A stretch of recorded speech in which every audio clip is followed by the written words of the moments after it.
Could be by gender, by race, by socioeconomic class.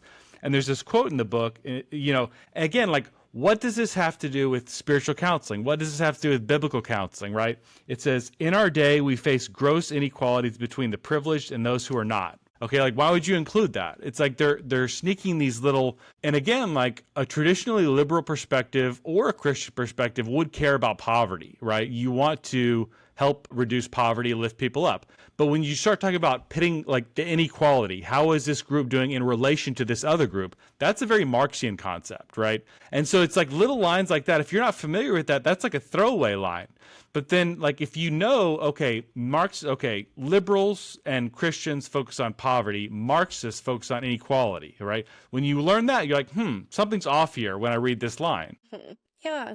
And I think that, like, brings up the fact that there is sort of this predation on the good nature of Christians. So the Christians generally do care about poverty. They do care about the oppressed, and sort of taking advantage of that as like a means of subversively adding on. And therefore, you must see things from the standpoint of the oppressed and do revolutionary activism on their behalf. And like, that is, a duty of being a Christian.